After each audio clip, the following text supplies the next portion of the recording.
Hey guys, my name's Keith Book. I coach at Southwestern Middle School, coach basketball, and I want to welcome everybody to FCA for the virtual Power Camp.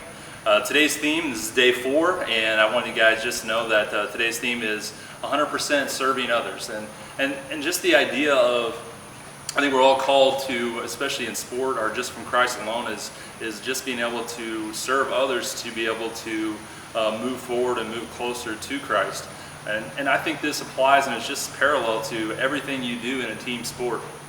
I've never one time coached or played a sport and I won it directly only on my own or with only one player. To be successful not only in sports but in life, you have to be able to work with others. You have to be able to be willing to sometimes kind of lay yourself out there and do stuff for the betterment of not only yourself but of the people around you, and that's what Christ really wants for us, is to be able to lay ourselves down for Him, and so that we can show that love for others. Hi guys, the next part that we're going to be talking about is some of the skill training, and today we're going to be discussing some finishing moves and layups. I honestly, this is probably one of the more overlooked skills that you think about as being a basic movement in basketball. But I can tell you definitely without a doubt how many games that I've had a situation where layups were the difference between winning and losing that game. So I can't stress enough as far as trying to focus on some of these basic skills, because these will build into pretty much everything that you're going to do on the basketball floor. And if you can be able to have that as one of your first options, it'll allow you to be a better player overall. So the first thing we're going to start out with is just going to be just a basic layup. And obviously we'll go from both sides, but I'm going to just start you out on the left side with your layup, and then I'll kind of go through each part of that. Then we're going to work on just a little runner, and we're going to focus on our last part is just going to be a jump stop. So and I'll go through each part of that. So first thing first, we'll go through our layup. Just going to be a couple dribbles and come into the layup. I'll start out on the first part.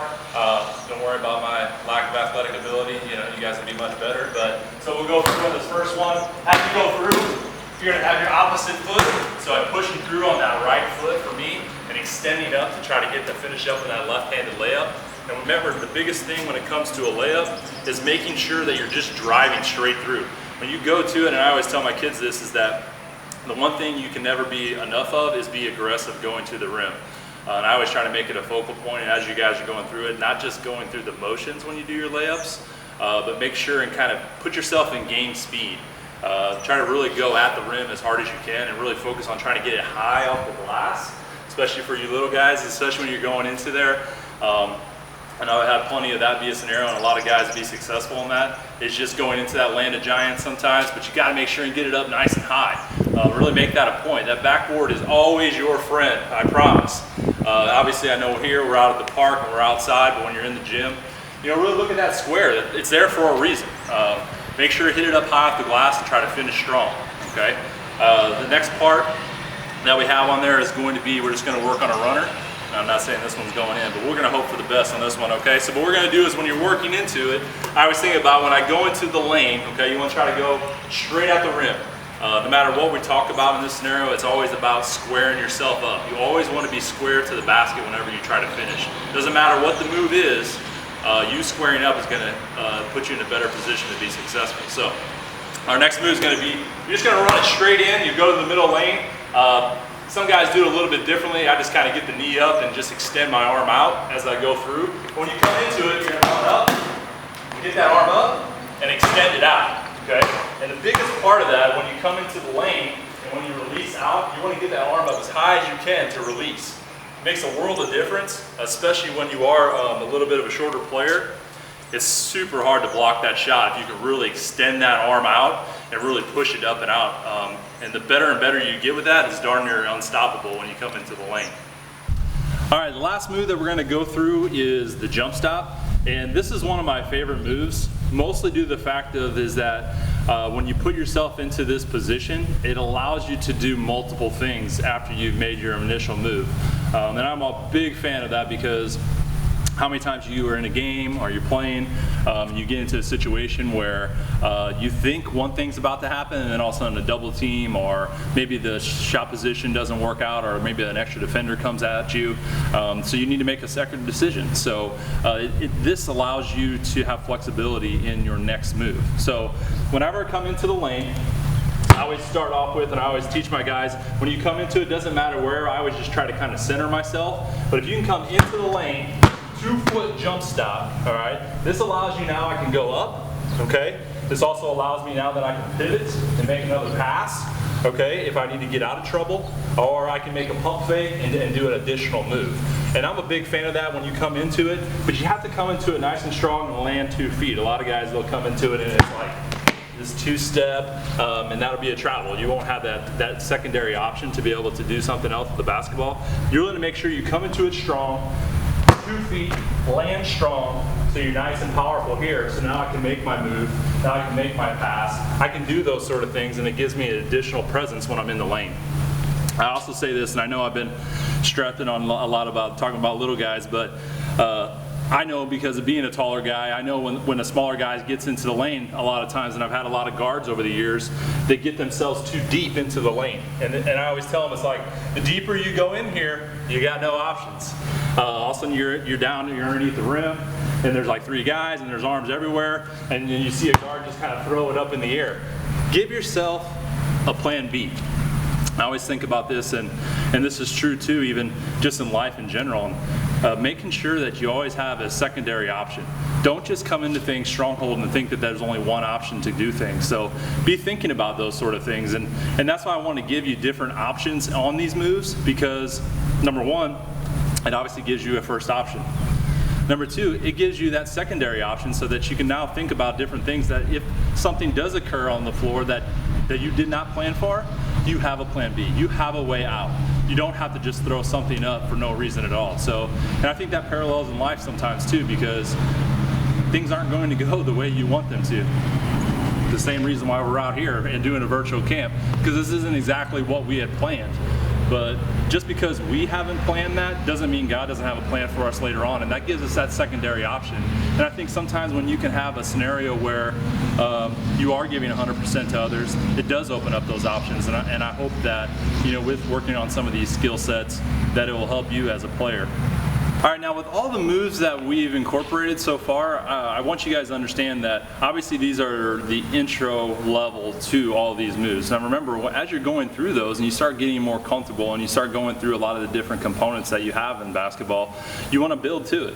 Like we said before, you know, you want to add to your arsenal. So whether it be working on the opposite hand, you know, if you're a dominant right-hander, going to the left side, trying to maybe go up and under, where you're doing a reverse type of layup, working on a spin move, working on going through your legs maybe, or an additional move with a pump fake and squaring up.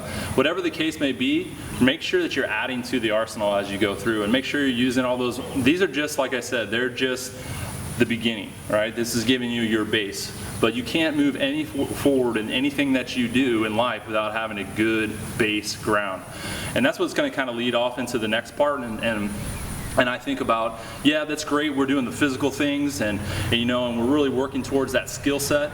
But in every sport and in everything I've ever done, unless you have all the components and the things that we're talking about, the spiritual and the emotional and the mental aspect of it, none of the other stuff's going to work out for you. Physicality part of it can only take you so far.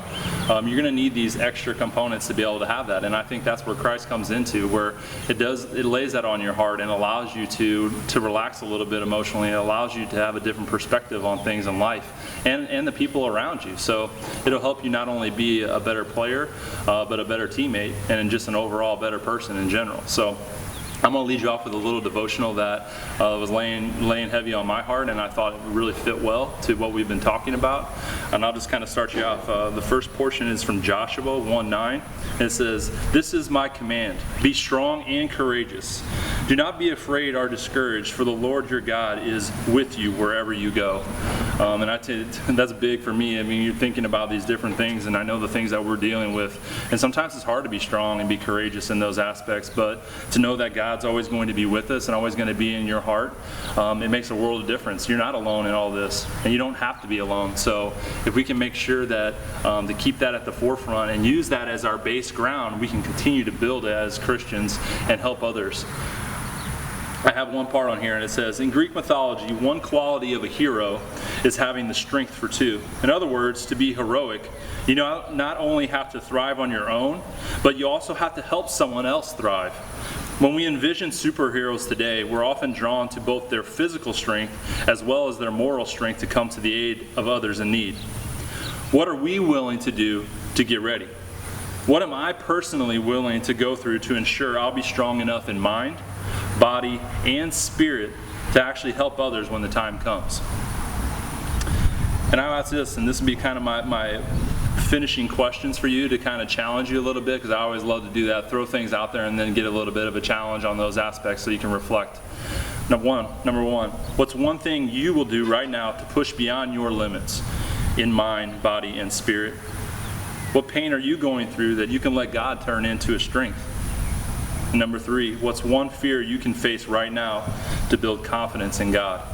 And I think of those sort of things. If you can kind of challenge yourself in those 3 aspects, I think that'll not only make you a better player, but also help you in your walk as you go through some of these things. Because anytime you can reflect and come back to Christ, it's going to not only help you to grow as a person, but to grow as an athlete as well.